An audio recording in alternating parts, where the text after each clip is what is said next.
The number of COVID patients is already at the level it was back in March, when the national lockdown was imposed, while cases across the UK are still rising fast.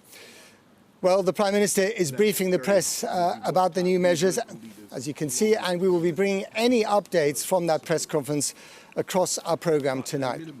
But first, let's take a look at what England's new three-tier system actually entails. COVID alert levels across England will now come into 3 tiers, reflecting on how transmission rates are rising in each area. Medium, the lowest tier, will require pubs to close at 10 p.m. and sticking to the rule of 6 when meeting people you do not live with. High is targeted at household-to-household transmission and will prevent all mixing between households indoors. At very high, pubs and bars will have to shut through restaurants. The restaurants may stay open, but with no alcohol, and a 10 p.m. closing time will be enforced. Other businesses like gyms and casinos may also be told to close. It is likely that people will be advised not to travel in or out of these areas. But the government says that schools, universities and even non-essential shops will remain open in all levels. The very high tier will apply to the Liverpool city region. High will affect large parts of the North East, the Tees and South Yorkshire, as well as large parts of the North West, including Manchester. Parts of the Midlands, including Leicester and Nottingham, are also affected. The rest of England falls into the medium tier, including London. While large parts of northern England would have been living under strict lockdown measures for months already. Our North of England correspondent Claire Fallon has been finding out how people in Liverpool have been coping with these restrictions and how they now feel about the new ones. It's Saturday night. In Liverpool, there have been strict local lockdown laws in place since the start of the month. The rules already in place mean only going to the pub with people you live with, no meeting or mingling with anyone else when indoors. At a hospital a few streets from here, the numbers are going up fast. They say it's starting to feel like April. But here, in the part of the city popular with students, this is one last big night out before the pubs and bars close. I believe not to act would be unforgivable. Local authorities in the Liverpool city region will move into the very high alert level from Wednesday. As well as pubs and bars, in Merseyside, gyms and leisure centres, betting shops, adult gaming centres and casinos will also close. Nights out, live music, arts and culture power the economy in Liverpool. The Old Canes Brewery is home to independent bars and cafes and start-ups. Medium, high and very high. Kyle and Rob both work in the pub trade for a company with hotels and bars across the northwest. Myself personally, I've got a newborn baby. My missus has just finished maternity pay, so doesn't receive any more. So, you know, it's on me now. So to now be told that me personally will be getting 2/3 of my salary, yeah, it's not ideal. My thoughts are more with people on minimum wage. People on minimum wage, you know, who are working for £7, £8, £9 an hour to get 2/3 of that. It's not livable. They're on, you know, so that is our concerns. I don't know how people are going to survive. I don't think some people are going to survive from this. And my initial concern is our staff, our people. Furlough is great to an extent of providing some comfort for our biggest concern, which is our team and our suppliers' teams, but we've got some difficult decisions to make. It's going to be challenging. The new lockdown system comes with a warning that the UK is at a tipping point. But in some places, it has already tipped. In Liverpool, there are more than 250 patients with COVID-19 in hospital, and they're planning to scale back planned procedures. 3 of the North's Nightingale hospitals are being put on standby. The number of people in intensive care is up 7-fold in the last 4 weeks across the northwest and northeast. With that context came today's announcement that again, some people will have less freedom. I think it's going to be for the best if it helps suppress the virus in the city. But I'm worried for my friends who work in that casino. They're all worried for the jobs being made redundant. With bars in England ordered to close at 10 p.m. since late last month, early closing for some means the night starts early. A common denominator in many, though not all, of the places where the virus is spreading fastest: universities. A couple of streets away, where the bars are less popular with students, it's not as busy. Many more pubs away from main strips in towns and cities have been quiet and struggling to break even. From Wednesday, the Tier 3 rules will apply to all of the Liverpool city region, covering 5 council areas. The order to close pubs is regardless of busy or quiet, city or suburb or rural.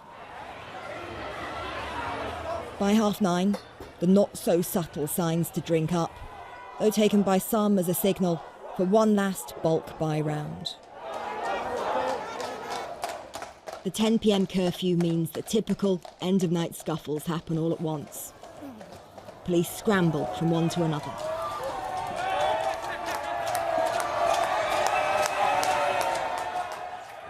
Does that look like a good idea to you right now?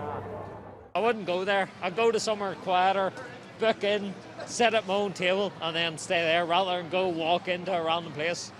I don't need it. I don't need it right now. It's too crazy, like. Why are you in the busiest part of town? Why not? Like, going out's a massive part of being a student as well. We're here to socialise and make friends. Whether closing the pubs will change that isn't the only question. With a second wave here and things moving fast, have we learned from last time? Well, the Prime Minister made it clear that he wants other areas of England to be put into the third very high tier of COVID restrictions. He told MPs that he was negotiating with local authority leaders in the North West, North East Yorkshire and the Humber on what he described as difficult but necessary measures in return for more support from central government. And he warned them that not to be acting now would be unforgivable. Our political editor, Gary Gibbon, joins us now from Westminster. Gary. You have to ask, how is Boris Johnson managing in terms of his own ambitions for today? He wanted more clarity over the rules on COVID. Well, he's ended up, as you were just saying, John, negotiating with some councils to try and see if he can lure them into the top tier. And that's meant that there's now a baseline with some variations around the rules. So clarity hasn't necessarily won through, and there might be more of that. He wanted certain areas to go into Tier 3. He hasn't got that. The government's hoping in the days to come it can persuade those local authorities who are digging their heels in to come into Tier 3 and maybe do it with inducements of money to support the region. Some of those authorities are also asking for more powers over test and trace. They resent the fact it ever became a centralised system when they say they had the spine of a good system on their own doorstep. And you also wonder, this is meant to be a local scheme, but when you look at the maps that were put up by scientists in a Downing Street press conference today, it looks like an awful lot of the most populated bits of Britain are moving in one direction. Will it really feel like a local scheme at the end of the next month or so, or will it feel like there are just a few less populated regions that are outside it? Tory MPs again kicking against some of this today, and as we speak, Keir Starmer, the Labour leader, is getting a bit of a pushback from some of his MPs who aren't happy with certain bits of the rules, including the curfew rule that came in a short while ago. So another milestone in the politics of COVID. Manchester managed to push back against Tier 3 status with a concerted campaign from local politicians. It's in other areas of the North West, the North East, Yorkshire and the Humber are still holding out against tougher restrictions. The Prime Minister pleaded with them to back down. Let me repeat the offer that we're making to those local authorities. Work with us on these difficult but necessary measures in the areas that are rated very high in return for more support for local test and trace, more funding for local enforcement. The government hopes it can, in the coming days, persuade some areas to move to Tier 3. But today it's ended up announcing something that doesn't go as far as it would have liked and may not have made rules much clearer as it had hoped. We want to create the maximum possible local consensus behind this more severe local action. So in each area, we will work with local government leaders on the additional measures which should be taken. The day started with a briefing from government scientists explaining why the government wanted to impose tougher restrictions on some areas. Higher COVID cases coloured darker on their map. I think you can see that there are now very dark areas in the northwest of England, in the northeast of England, and really a confluent dark purple colour across the northern part of the UK, extending down into the West Midlands and the East Midlands. But Professor Van Tam said dark patches in another graph showing the infection growth rate suggested the south was heading in the same direction as the north. Of rather more concern, the dark brown areas indicate the latest data on where things are heating up.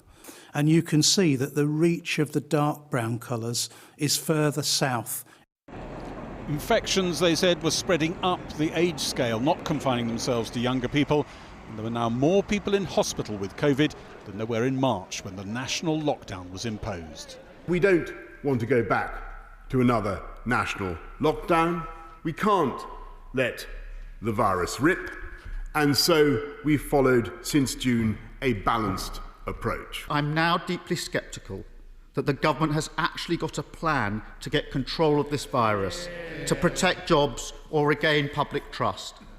We've tried to give the Prime Minister the benefit of the doubt, but it increasingly feels like the Prime Minister is several steps behind the curve and running to catch up with a virus that he has lost control of long ago. Sunderland's Nightingale Hospital was getting ready to take patients again today, likewise Manchester and Harrogate's. But some Tories who acknowledge infection rates are rising are not convinced closing venues like pubs is the answer.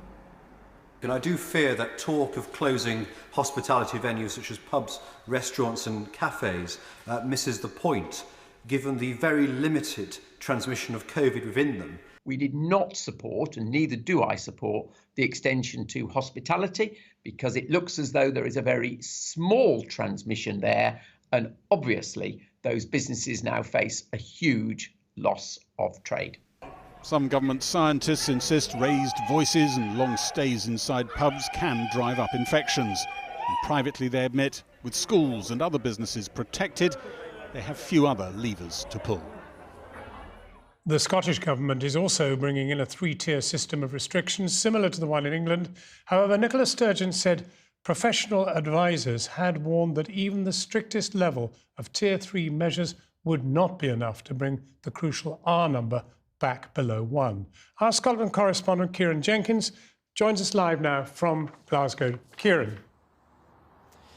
Yes, John, the Scottish three-tiered system will come in about a fortnight at the end of this reset period we're in here. It's a reset that means that hospitality has been shut for the majority of Scotland's population. That is roughly equivalent to the Tier 3, the highest tier in England, and the rest of Scotland is already effectively on what is the middle tier with some limited restrictions for pubs and restaurants.